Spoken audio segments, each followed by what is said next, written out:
right. Well, I think it's probably a good idea to start off our webinar for the day. My name is Brian Watson from CleanTech North, Octia, Venbridge. Welcome everybody today.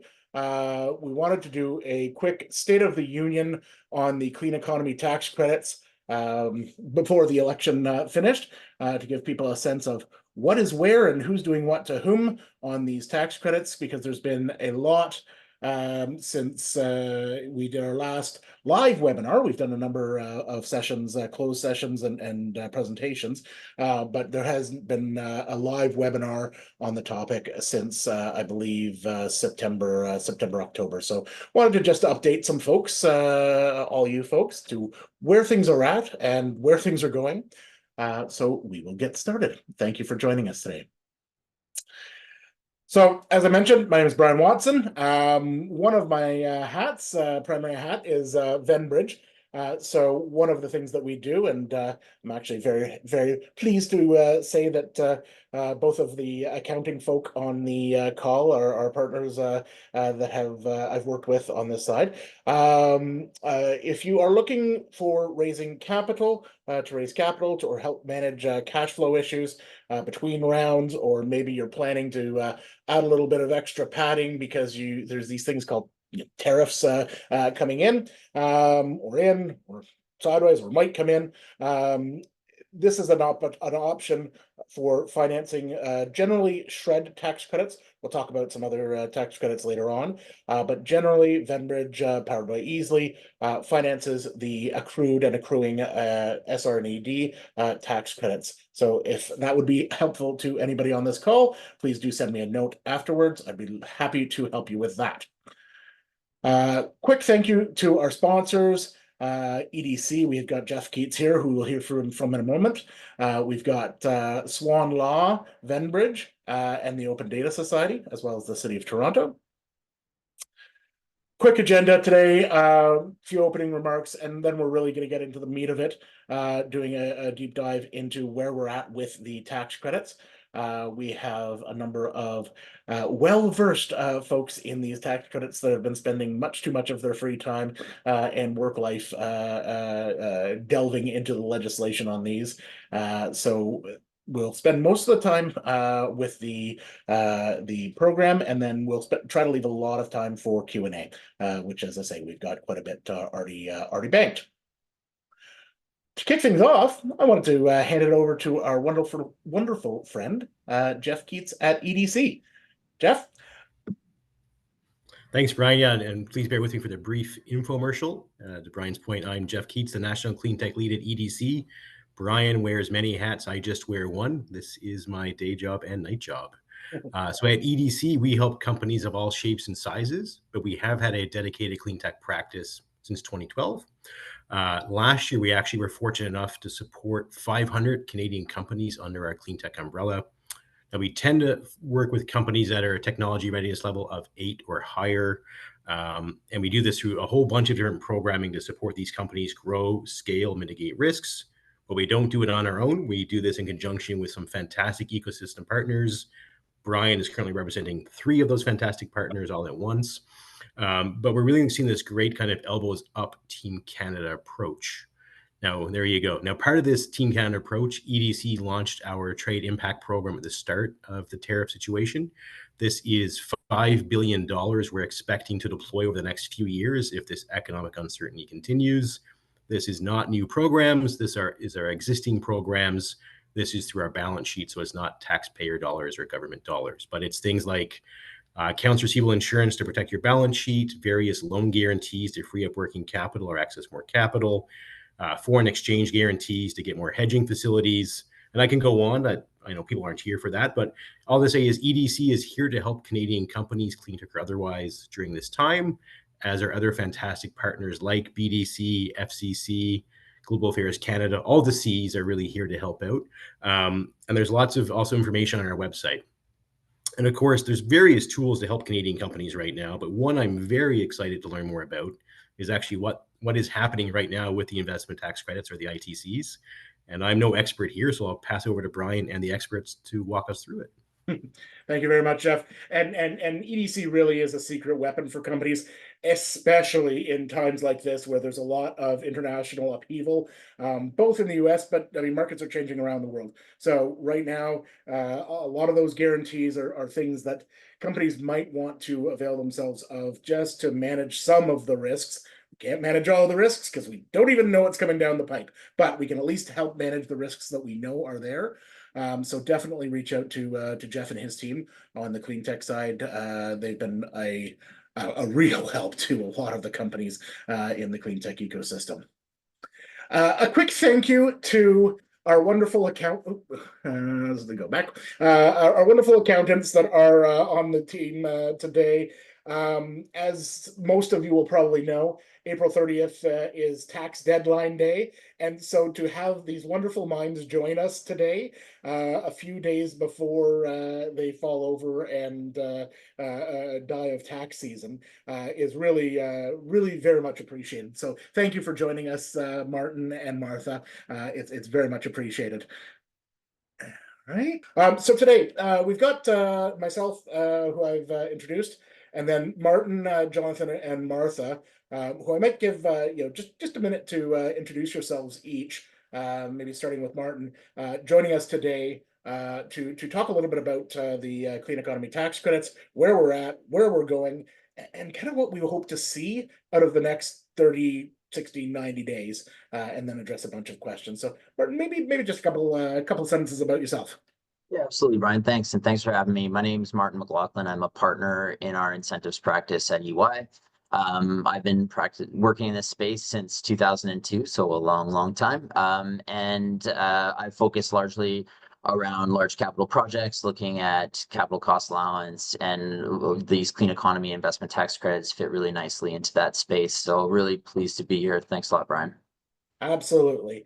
Jonathan, I don't know if you're able to unmute for a second and say a quick hello. Yeah, hello, Jonathan Garbutt. I'm a Canadian tax lawyer. I do litigate a lot of shred matters, and I do litigate a lot of tax matters with regard to this, various types of technology companies. So I'm here to sort of look at it from a little bit of a, well, how bad can it get and what can you do about it perspective. But like I said, so I'm not always Mr. Happy on these calls, but I'll do my best to be more positive this time. So. Thank you very much, Jonathan. And certainly not least, but last here, Martha, tell us a little bit about yourself.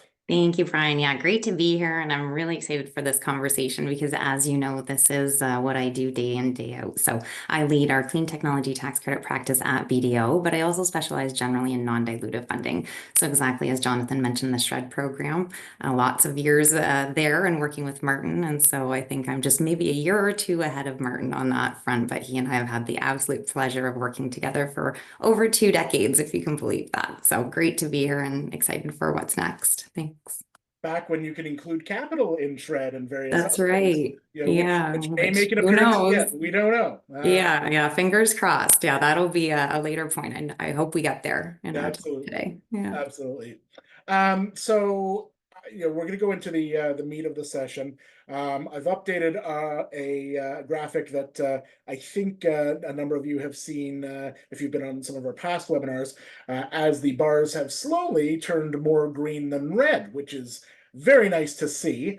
I'll run quickly through it and then maybe pass it over to Martin and Martha for any thoughts you have, things that I've missed in terms of where we're at with the tax credits. I think the biggest change in this would be over here on the forms issued side of things. At the tail end of last year and the beginning of this year, we were still waiting for the forms. We had I believe the clean technology tax credit form was released at the tail end of last year, and CCUS, carbon capture, use, and storage forms were released, I believe, at the beginning of this year. We also did get the labor requirements forms / attestation paperwork as well, which is good. There's definitely some questions there. We do not have, and if you have any insight as to when we might get them, I would love to hear it for the hydrogen and clean tech manufacturing side. As far as we know, we do not have forms for those two tax credits. So I guess I'll throw it out quickly to the floor. I believe that's correct. I don't think I've missed anything in the last day or two. Any sense of when we're going to have them? And maybe a corollary of that is, what if you have taxes or tax credits claimable for 2024 and you want to get those filed? What do you do? Martin, Martha, either. Yeah, so I don't think we have any indication of when those forms are going to be released. The hope is relatively soon. But the Canadian government has released details on how to claim for the ITCs in the absence of these forms. So there is a Clean Economy Investment Tax Credit website, which has a lot of details about the programs themselves, but also has the mechanisms for filing for the tax credits. So in addition to the two forms that have been released for the CCUS and the Clean Technology ITC, if you are in fact, let's say you have incurred costs or have assets that are available for use that would be eligible for the Clean Tech Manufacturing ITC, for example, there is a mechanism to claim the ITCs on the Schedule 31, and the government has some information that they've outlined on their website that you should be providing along with your returns. I don't know, Martha, anything to add to that? I would just add, so you're completely right. And Brian, I think you covered the exact state of play where we are today. So we don't know the dates on the forms, but I would expect those this year for sure, hopefully pre-June, ideally. As Martin said, there is a lot of guidance on the CRA website, and I would say the next step of what is next, so after forms are issued, is really the step of education. And so that's part of what we're trying to do today, but that is also what CRA will be trying to do. And so they have done and issued one webinar, similar to the SR&ED tax credit program, where they offer these online webinars to all taxpayers across the country. They did have and host their very first webinar. I guess that would have been 5-6 weeks ago now, maybe, Brian and Martin, which we were all a part of. And in that webinar, I think it was very good discussion between claimants and CRA. And what it really highlighted for me in that very short kind of half an hour meaty discussion, it was a 1-hour webinar in length, was just, again, the need for education. So I think there is a lot of questions. We're hoping to answer those today. And if you have follow-on questions, we're here to help. So feel free to reach out to Martin, myself, any of us, Jonathan as well. As you move forward with your program and your products and process development, we can hopefully assist. So.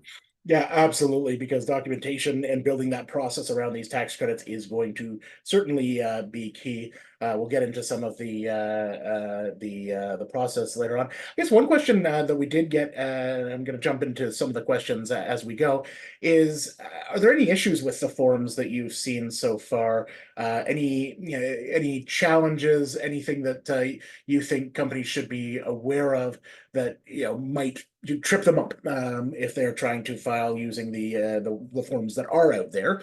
I've heard a couple different things in terms of number of projects that can be listed versus labor requirements and breaking that apart. Any other thoughts on those?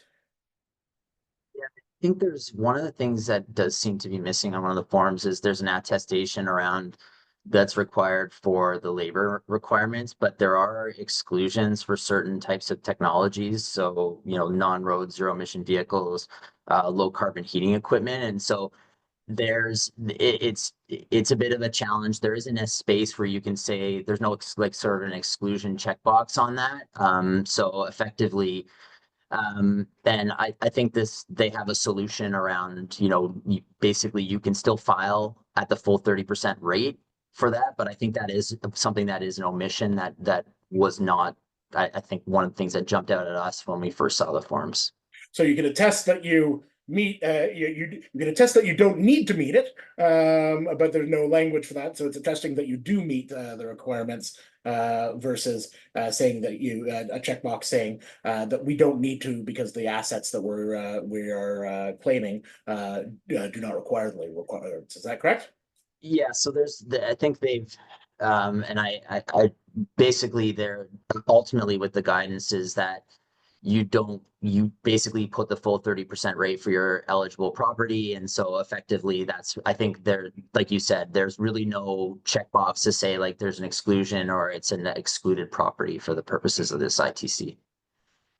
And so right now, just to clarify, like you have to select a yes or no response within the form. And that's really what's causing the trouble, is because the yes or no just does not apply to those use cases.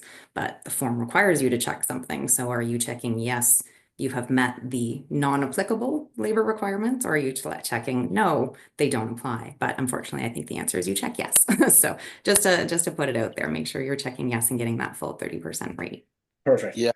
I would add that if you do check yes and you're worried about penalties, you can always put an addendum in the form of like an affidavit or something to say, exactly that I am checking yes on this box on the understanding that based on this technology that we're applying, it does not apply, and therefore I'm checking yes, so that I can say that. Also, Brian, as we discussed yesterday, if you got various projects and you have to check yes, and it's like, yeah, for some, and we're not quite sure for others, I think you would check yes and then put together a document where you put that all in, and that way at least you're being fully transparent, rather than them saying, oh, you said yes, but really you meant kind of maybe on this project, didn't it? Especially where they're being a little bit more aggressive around that stuff. If you at least have disclosed it, then it would be much more difficult for them to be able to take penalties all the way against you on that, because there was no misrepresentation, right? You have represented correctly. It's just that it's their own. And especially if you said the form does not give us the opportunity to divide, and the form does not give us the opportunity to state, no, not applicable. And here is the fulsome part of it. I think that's the best way to protect yourself. Yeah, Thank you. sorry, go ahead. Sorry. I was I going was to just say, I going think to say, this maybe speaks to we the back up. documentation. Oh, Yeah. Martin, Martha the Martin. Yeah, I was just gonna say, maybe we back up slightly and just share with the group on the call about the election and the attestation requirements. Would that be a Actually, good kind of starting point? Because we kind of dove right in.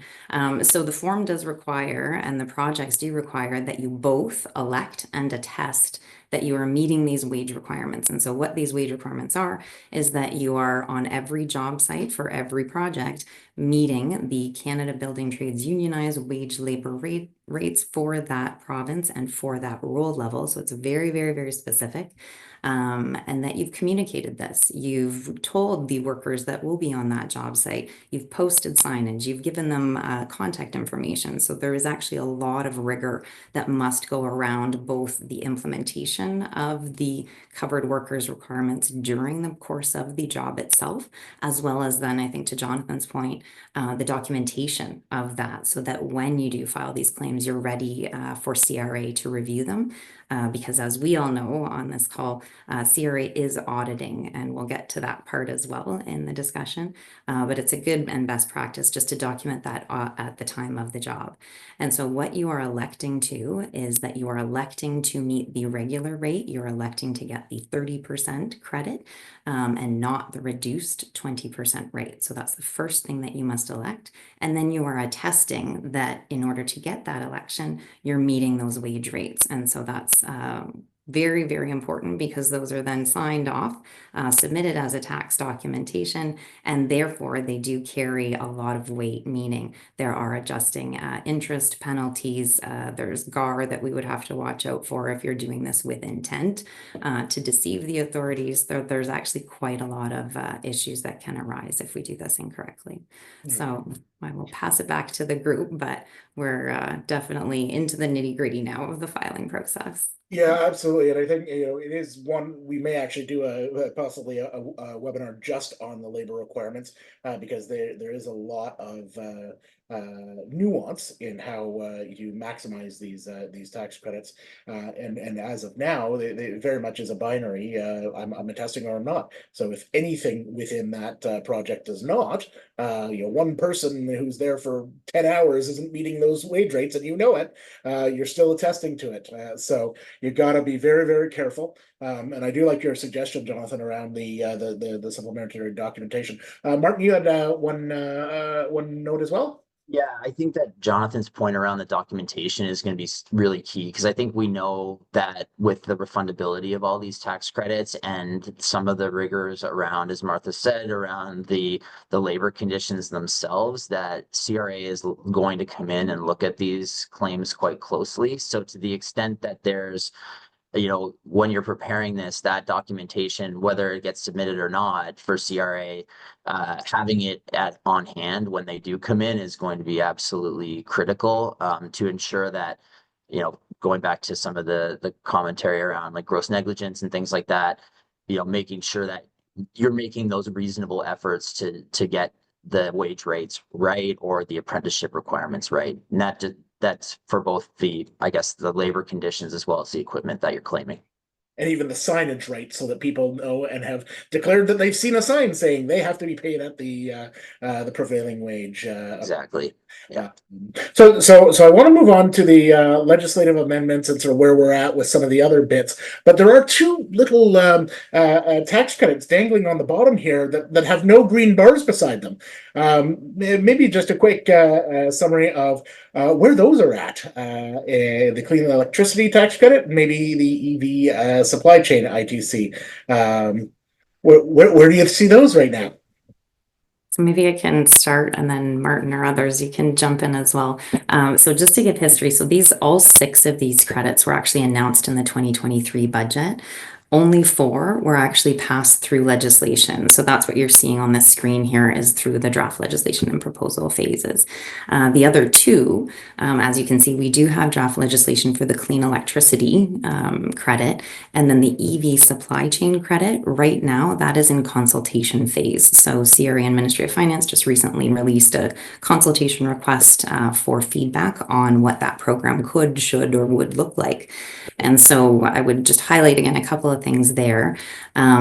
Over the course of, really the last 2 years, what we've seen is not only these 2 credits not been ratified, but also further enhancements to the above 4, as well as strong enhancements to other credits, primarily the SR&ED tax credit program.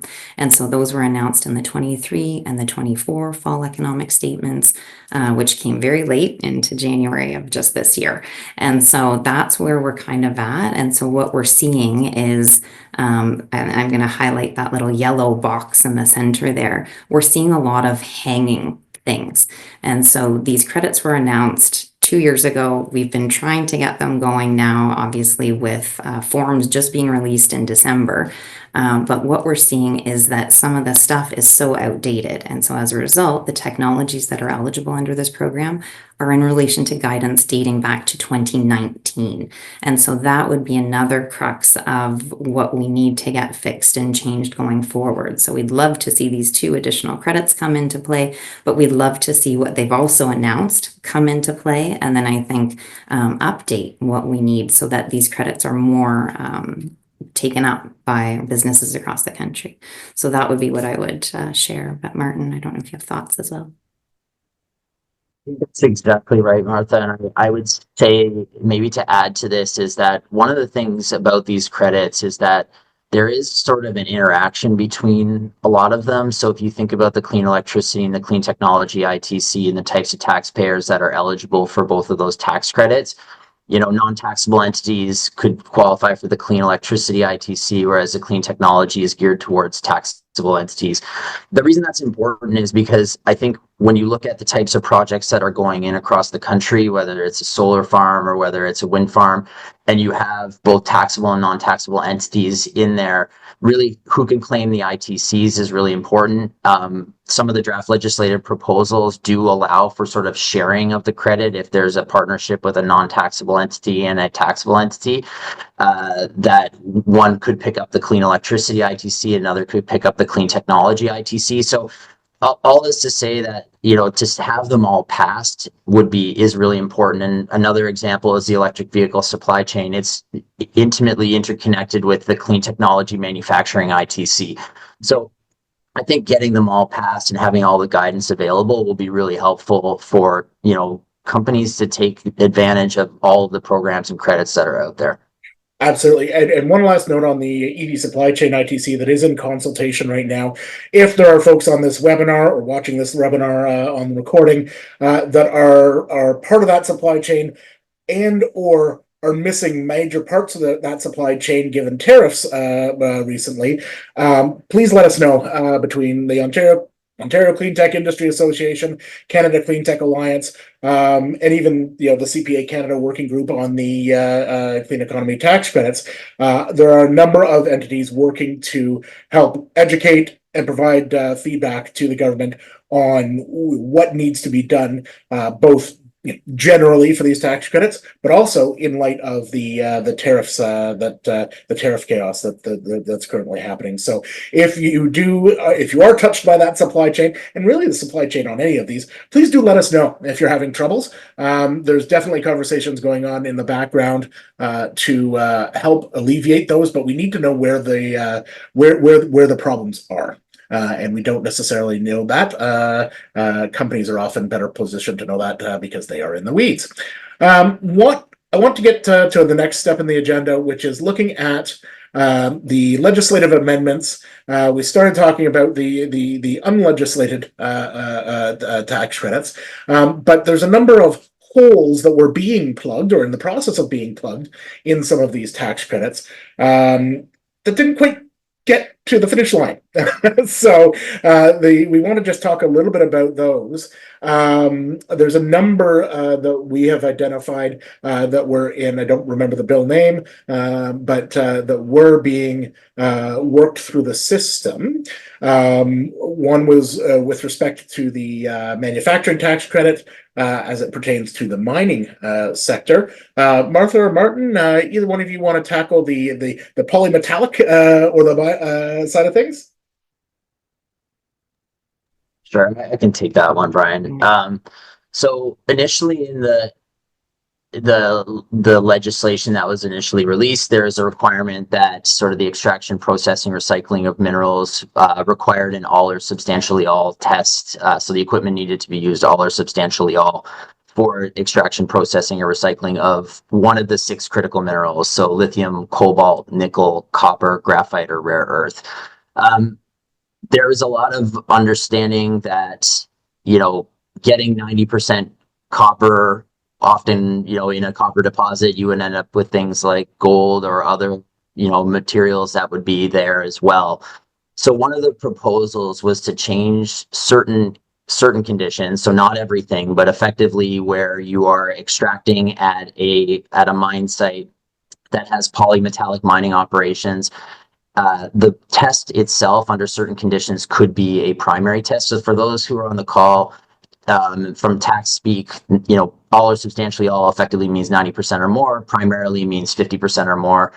The government also released some guidance around how the primary or all or substantially all tests would be validated, and that has to do with the value of the materials themselves. And then there are some safe harbor restrictions that allow for businesses to, let's say, defend against any fluctuations in the price of those metals over a period of time. So ultimately, those are sort of hung up right now because of the fact that we're in an election cycle and that legislation never ended up getting passed. But from a polymetallic mine site perspective, that would be welcome, I think, to a lot of mining companies, because that all or substantially all threshold for certain materials is quite challenging to meet. Martha, anything to add to that? Not so much on the polymetallics, but just kind of Brian speaking to other technologies that were suggested. I think biogas, biodigesters, I think that was in the 23 fall economic statement. Yep. But that would be, I think, another industry play that would be a big game changer for the CT credit if we could get it in.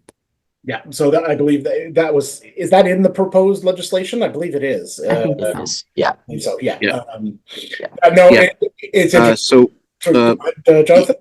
Yeah, sorry. One thing with regard to Martin, that this is the you would never sort of want to be in this situation, but the all or substantially all test, the CRA always says it's 90%. Every time it's gone to trial and somebody's been over 75%, they've won, because there's great case law that says that everything before the ore doesn't count.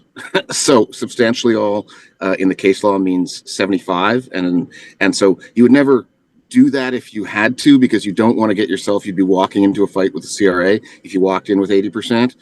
But like every time it's gone to trial at 85, 87, whatever, the CRA has lost. But you don't want to have to go down that fight. So, take the all or substantially all test as being 90%. That's CRA position. That is not what the tax court has said time and time and time again, and they still don't change their mind. So it's a little bit of a, that's the line between, do what your accountant says because it won't get you into trouble. But if push comes to shove, talk to your lawyer, because we will push and we will shove.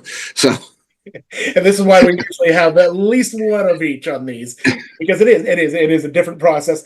Nobody really wants to go to tax court. It's not a fun process, except for somebody maybe like Jonathan. But if you need to, you definitely need to know what the case law says. Last note that I have on this section, actually there might be a couple more, but preliminary work activity. I know that was a big area of discussion. I believe there was some discussion of it, of refining the language around that in the amended or the proposed legislative amendments, not amended yet. But Martin, I know you've done quite a bit of work on the preliminary work activity side of things. Maybe speak a little bit about that. Thanks, Brian. And I think there's the preliminary work activity is something that was added, and I think I think the intent behind the preliminary work activity is there to cover some of those items that would be Canadian renewable conservation expense in nature, or costs that would be sort of pre-feasibility studies. The way that it's certainly written can create, I think, some confusion. And the good news is that they haven't been enacted yet. And so hopefully we'll get some clarity around exactly where CRA is going with that. But some of the examples would be sort of performing that front-end engineering, front-end design engineering work. So feed studies, understandably, that would be something that is prior to sort of making an investment decision. But they also go on and talk about things like clearing or excavating land and drilling of a well. So you can imagine with the drilling of a well in a geothermal project, for example, that could create some uncertainty for the taxpayer. Now, so that's one of the things that, as I think we see this move through the process, the hope is that we'll get some clarity around exactly where they're going with that, and just hopefully to shore up some of those uncertain questions that are there. Thank you very much. And then I have a small note here on air source heat pumps and some clarity around some of the technologies that perhaps were not originally covered in that 2019, last covered in the 2019 document from American. Any thoughts on some of those technologies? I mean, we sit on the bleeding edge of clean technology every day. There's a lot of technology development since 2019. And I know NRCan's been, working to integrate a number of those technologies. But any thoughts on air source heat pumps or any of the other technologies that could, should, and might be included in the next draft? Well, I think that's really where the biogas and the prior kind of fall economic statements do come into play. So they have kind of given us a preview of what to expect. But I think, Brian, to your point, the state of technology is moving so quickly across different areas of these credits. I would love to see something a little bit more around the intent. So maybe it's no longer this 2019 guidance document that's updated to 2025.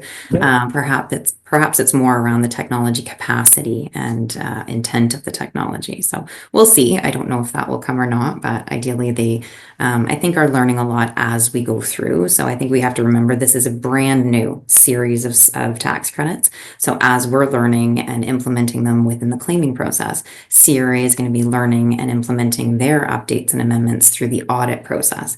And so we did hear from CRA that at this point, and again, this is going back about 5-6 weeks ago now, program, they had only processed, and I think, again, it was 25 claims across the entire country. And so with that being such a low volume, and that's just within the Clean Technology ITC program, they weren't unfortunately able to give us data on the other programs because they hadn't even had that volume of claimants to it. So as a result, I think these credits will be nuanced. We'll probably experience a lot during those reviews to try to get to some of these answers that I think the guidance just isn't there yet for it, because again, the credits are new. So it's a bit of a circular answer, but I think we'll see a lot happen this year. So a lot through review, a lot through audit, hopefully a lot through legislation, a lot through our government changes of what's coming up next. So by this time next year, I think it'll be a vastly different landscape for sure. And as these things go, as you know, folks that have been in the ITC world for 20 years, you know, the pace of change is actually fairly fast for adapting and changing these tax credits. You know, it may not be as fast as some taxpayers would like, but as these things go, adding new technologies and new processes, this has actually been a fairly fast process, which it needs to be. Yeah, just that little bit of context. I think, and that's good to note, Brian, too, because these credits are only around for a decade. So they do expire in 2034. And so we're having talks with our clients now to say, like, if you can replace your fleet of vehicles under this program now, and you do it every 6 or 7 years, you'll do it again. But just start that type of proactive planning using these credits. And hopefully we'll see that increase in adoption of these clean technologies. Because at the end of the day, if we remember why they were brought in the first place, was to meet our Paris Climate Agreement goals. So we are hopefully going to remain part and a signee on to that agreement. But these are meant to help us reach that. So across our country, we need to make changes fundamentally. And I think the government needs to do a much better job of educating our businesses to know that these are accessible right now. So. Absolutely. A lot of the companies that are the folks that are on the webinar are clean technology companies. We do have a number of adopters here as well, but we definitely need the adopter of technology to be much more well informed of these tax credits. There was something at the very beginning of when we started the CPA Canada working group that I believe it was either CRA or NRCan that had mentioned it, but it gives you some insight as to how they're thinking about this. The comment that they used was minimum viable policy, which was actually, you know, somewhat refreshing, to try and we need to get this moving. We're going to move fast and break a few things, but we're trying not to leave too many broken limbs as we go. So things are moving and things are changing much faster than normal for ITCs, but that does mean that there's a little bit of friction. Martin, you had a comment, it looked like. Oh, I was just, one of the things I was going to add to that, and I think you touched on, and Martha touched on it really, really well, is, this legislation is brand new. The class 43.1 and 43.2, they're not new, but I would say that, like, from a tax depreciation standpoint, and NRCan's responsibility to update this guide, they've done a really great job of releasing the guide. I think the first one, there was one in 2013 and there's one in 2019, and we'll see what 2025 brings. But there's a lot more uptick, I think, in the desire to claim and take on these types of projects because of these investment tax credits. And all you have to do is kind of look through, case law or ruling interpretations from the government that are out there. And there's not a ton on all of these, class 43.1 and 43.2. So I think the good news is getting, like you said, minimum viable product, that you're getting this out as quickly as possible. People are starting to claim, and there's going to be some growing pains, but I think it's way more legislation than I've ever seen in my 20 years, at least in the tax credit space, that have such a huge impact on businesses. And so hopefully we start to see more of these things get processed and some dollars go out the door. Absolutely. Well, Martha, you spoke to it, and Martin, you just alluded to it. So I'm going to flip to the next section, which is a little bit of insight of the early outcomes. Where are we at with these tax credits? As Martha said, we did get a little bit of insight from CRA on a recent webinar, and are very grateful for that, because we can confidently say money has gone out the door. which is wonderful to be able to say after I don't know how many years, 3.5 years. It is wonderful to be able to say that companies have actually received their tax credit refunds. The number that we were given, which may well have changed in the positive direction in the last 4 or 5 weeks, was that there were 25 processed claims for the clean technology tax credit specifically.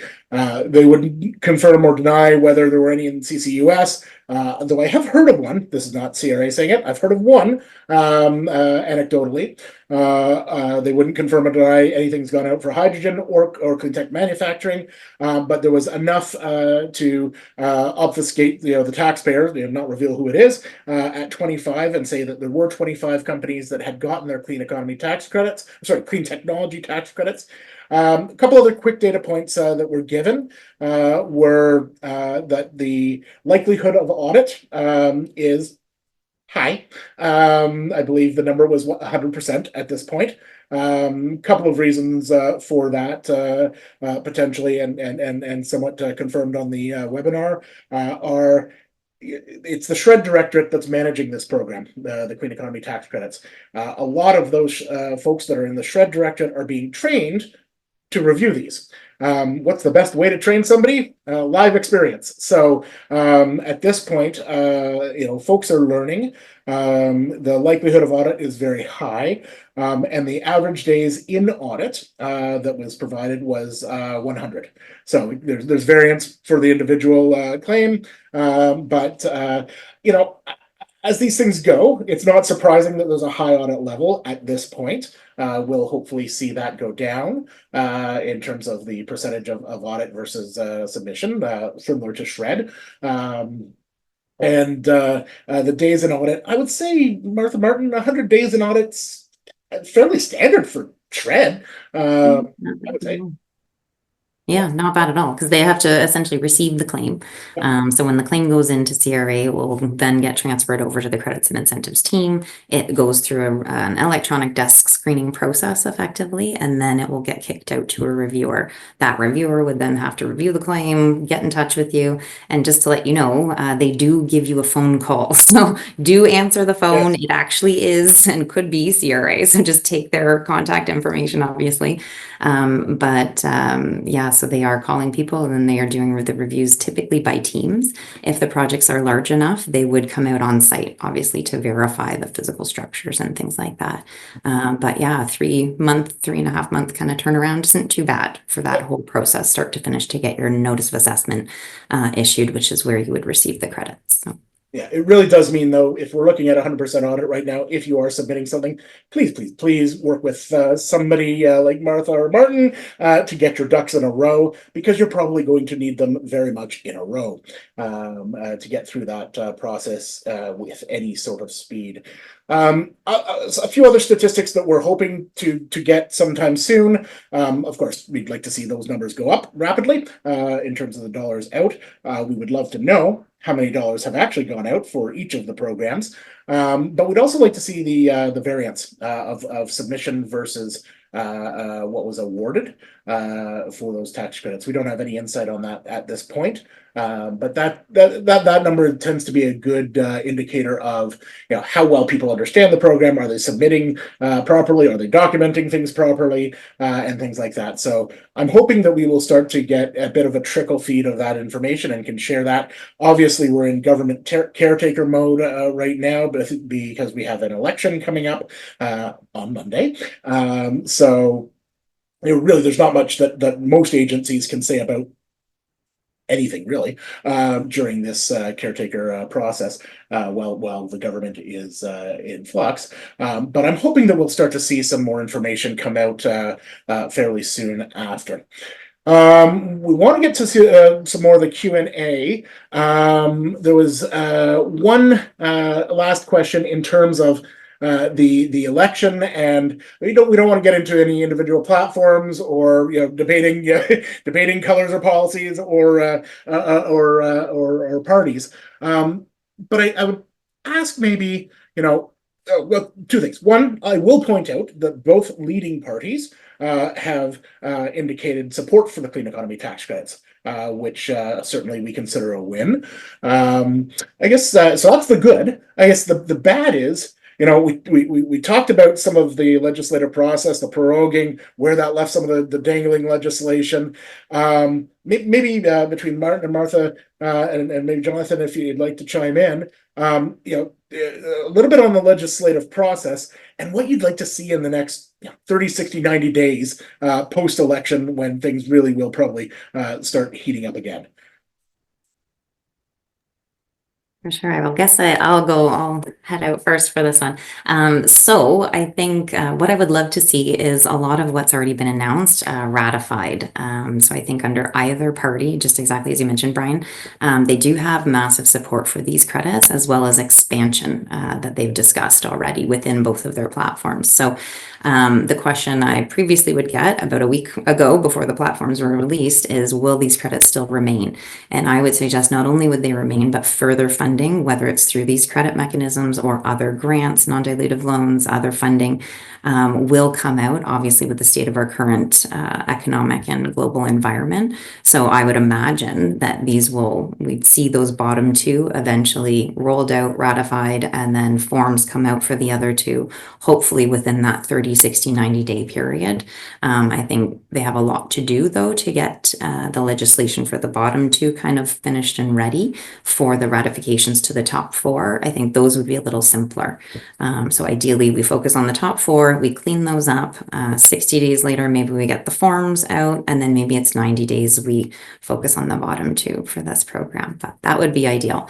The last thing I'd also like to do is just plug Jeff, because his program, the Can Export program, just reopened. So for everyone on the call, do check that out. Get in touch with Jeff, because there's money there for if you want to go global, which is exactly what I think a lot of our Canadian businesses need to do today. So do check that one out as well, because there's funding there. Absolutely. Oh, Jeff? So just a point of clarification. Thanks for the shout out, Martha. I would say that it's best to go direct to Global Affairs Canada, TCS, for that programming. But myself or my colleague Robin can also be the conduit. Robin's on the call today, but they're one of our fantastic partners, and they're the ones that would administer the Can Export. But I totally agree. For support for market diversification, you should certainly check out that program. I happen to know there's a bunch of folks from Government Affairs Canada on the webinar, so I'm sure they appreciate the plug for sure. Martin, what's your wish list for the next sort of 30, 60, 90? The next 30, 60, 90. Well, I hope this does pass through Parliament. Like, I'd love to see, I think the clean electricity ITC, I think, as I touched on earlier, and the polymetallic mining pieces, I think are two elements that I think are really important to a lot of taxpayers. So I'd love to see those two get enacted. Obviously, the EV supply chain will hopefully come along with it, now that we've seen draft legislation on the electric vehicle supply chain ITC. I think having the legislation finalized and, fully enacted on all of fronts is going to give taxpayers more certainty around sort of what's available to them, which I think will be terrific. And I have a lot of faith that we'll see that in the next 30, 60, 90 days. So maybe not 30 days. We'll give, whoever forms government a little bit of time to react, but hopefully 90. So. Well, I'm thinking within 60 days we'll be in the height of summer, which tends to be forest fire season. So I think it'd probably be timely to get the let out. Oh, I'm not sure the reference is appropriate for a CleanTech session, but anyways, so we're at 4:50. We've got about 10 minutes. We've covered some questions with respect to gross negligence penalties, the attestation for the labor requirements, and a couple of other things. I'm going to throw out a bunch of rapid fire questions so that we can cover off as many folks' questions as possible. So feel free to jump in as you see fit. The first of which is around software that reduces carbon emissions. So there are lots of different pieces of software that are out there so I think I've had questions from AI for controlling HVAC to battery management systems. How what's the line between software and software embedded in hardware to make it available for use, and how should people go about claiming that? Which is probably not a rapid fire question, but there's the challenge. Yeah, I would say that is not a rapid fire question, and I'm going to be maddeningly like CRA and say that would be a case by case. So we would need to essentially look to understand the scope of what the claim entails and ensure that the software is required to make it available for use. So I think I would want to know a little bit more about the technology and exactly what the software was doing. But I don't know, Mark. And I think I'm going to touch on that line of, making it available for use as to whether it's part of the thing, and would it function without the software Required for operation. versus Exactly. separate? Is that Yeah. the line that you would generally draw? You understanding case by case? I think so. Yeah.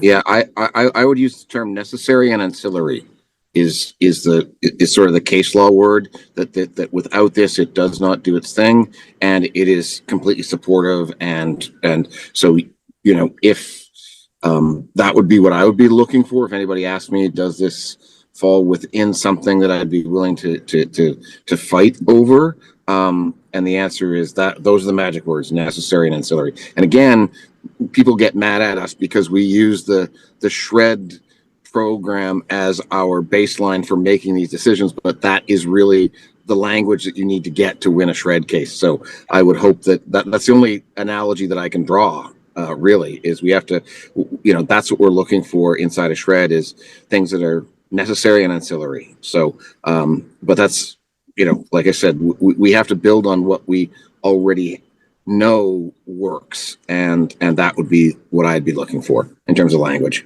Martin, you can go. There is some of the technologies allow for sort of control and conditioning equipment that would be part of this. And so I think the real question, and I think both Jonathan and Martha touched on it really well, when you're talking about whether or not it's ancillary or whether it's integral component part of the system itself, I think you have to look into whether or not how it relates to the control of the equipment itself. And I mean, we talked about that guide to Enercan. That guide to Enercan does talk about what type of equipment would have control and conditioning equipment that would be eligible for as part of the technology. So I would say consult with that, but also, it's not, I wouldn't say it's like the other two. It's not cut and dry all the time. So. Absolutely. Okay, great. A couple of these I'm just going to answer myself quickly here, because they're ones that we've covered in the past. But how do we apply for the tax credits, and what's the application process? We've talked about the forms. What I will say is that all those forms are submitted with your taxes when you file your taxes. So with your T2, you're going to be including a T number that I can't remember off the top of my head for these various different tax credits and the attestations.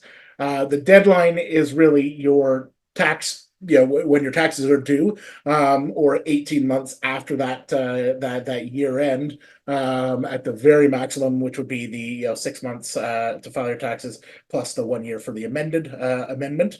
There was some language potentially to extend that for other tax credits. We won't get into that right now because they're sort of outlier situations.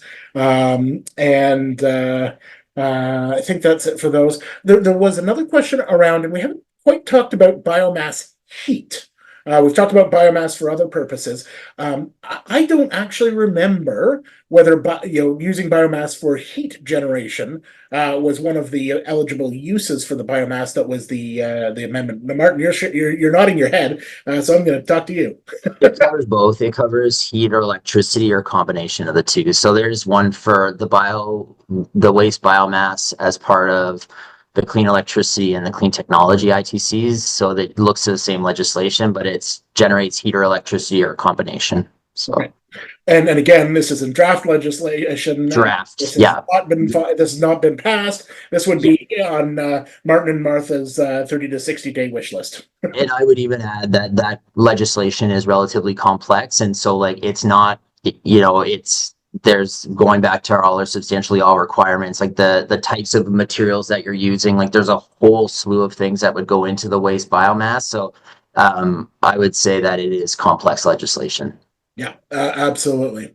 Another set of questions here. Do we have data on the number of applications and how many have been approved? We've talked about how many have been approved. We do not know what has been filed. It would be lovely to see that. I actually expect that, as probably we get over this year. I would love to see some summary this year. But the Shred Directorate, Lorraine Rickup, has actually done wonderful webinars walking through the Shred program and the statistics each year for the last couple of years, I believe. And those are great webinars for folks like data folks like me. I'm hoping to see something like that later this year. Right now, we don't have enough they don't have enough yet to speak to those numbers, I don't think. But I suspect we will see that starting to be presented on an annual basis as we go. In terms of types of projects that have been approved, we don't know. I've heard lots of discussion of things from golf carts to solar panels on nursing homes. All that's anecdotal in terms of what's been approved. We don't really know, but it is, we know, all in for those 25, all in that clean technology clean technology tax credit, not manufacturing, in that clean technology manufacturing. Clean technology tax credit. So again, that's your panels, your not on road zero emission vehicles, your geothermal, your heat pumps and things like that. So could be a slew of different projects. We don't know for sure what has been approved. Aside from folks telling us that they got their tax credits, we probably won't know until it starts to become a little bit more regular that people are disclosing that proactively of their own. CRA certainly wouldn't be telling us at this point unless there's a lot more companies that are approved. How easy has it been for companies to assemble the required data? Oh, Martin, Martha, I'm going to pass that one to you guys. How easy has life been? I think it depends on the size of the project. Yeah. If you're spending $100,000 on some solar panels that you put on the roof, the data is much easier than if you're, installing a $1 billion wind farm. So I think it really depends. But I think the more, and I'll turn over to Martha in a second, but I think the more that you have from a documentation to support what you're doing, the better, regardless of whether or not it's on the roof of your building and you're spending $100,000 or you're spending $1 billion. Martha? I don't have anything further to add. And I know, interest of time, maybe we'll take another question. We've got one more question, which is possibly more for me, but I'd welcome your input on it as well. Is anybody lending against the ITCs at this point? Certainly, it's definitely of interest to Venbridge, Easley, the hats that I wear. Are we lending against it at this point? No. And I think actually to Martin's last point, and to my knowledge, nobody else is lending against it at this point. And a lot of it comes down to the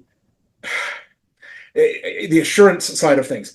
Can we rely on the estimates and get a reasonable understanding of whether the value that is estimated is what's going to come out the other end of the pipe, and that variance can swing wildly between different types of credits, but even within the tax credits. If I pick on the clean technology tax credit, if you're just buying a bunch of electric skidoos for remote mining to get your team up there, I am making things up. Those are non-road zero emission vehicles. You don't have the labor requirements. You basically have the vehicle, and that's it. So you're not submitting a whole bunch of other. You're not subject to a whole bunch of other requirements. It's really that capital cost versus a carbon cap, $60 million carbon capture use and storage project. So really it comes down to the complexity of those and the assurance side. And for us on the lending side, for the Venbridge side, Venbridge and Easley side, we're looking to our partners,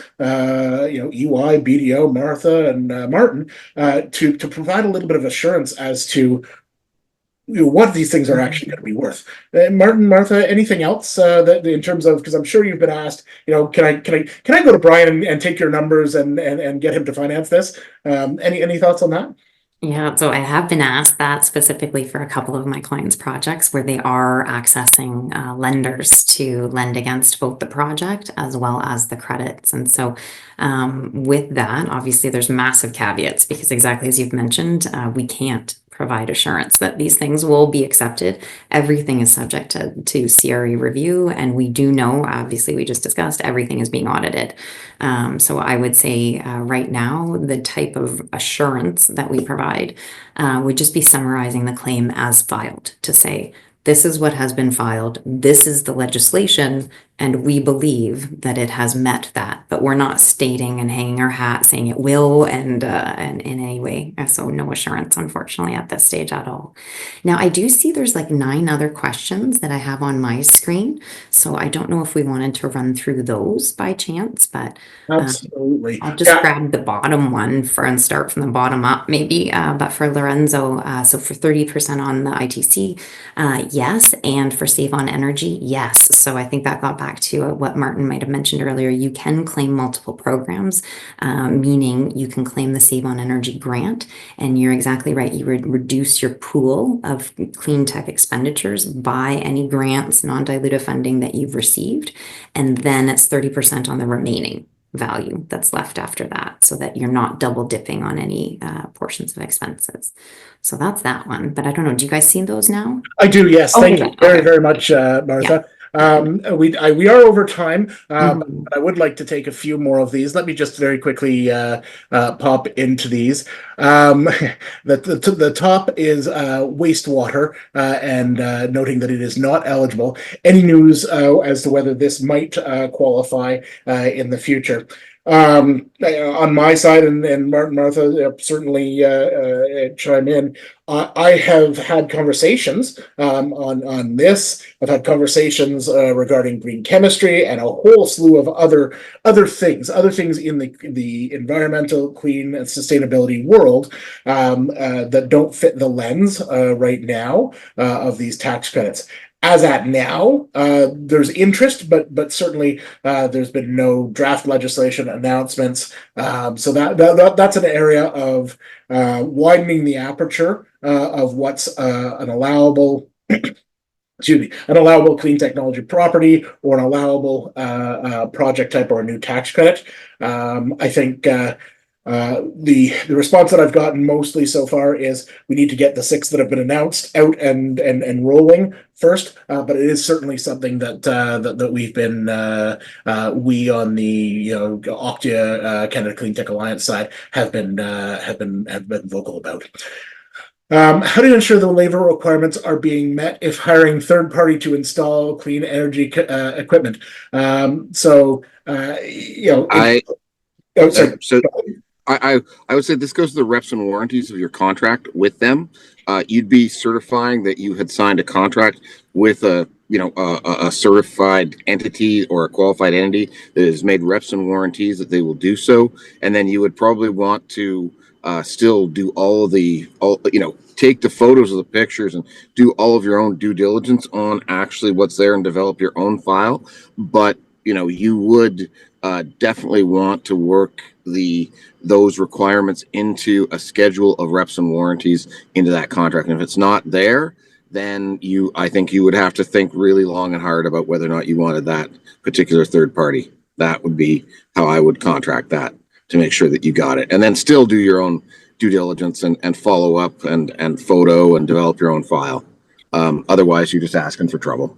Yeah, absolutely. And you see a similar process often in Shred. Martha, anything to add to that in terms of locking down that though you are meeting the labor requirements?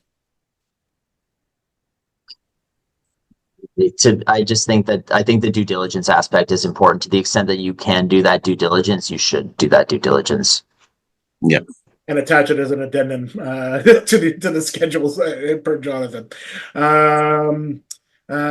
Is there any requirement by the government to publicly share how the ITCs are being taken up, used, similar to the annual reports of the IRA? I don't believe there's any requirement for CRA to provide an ongoing sort of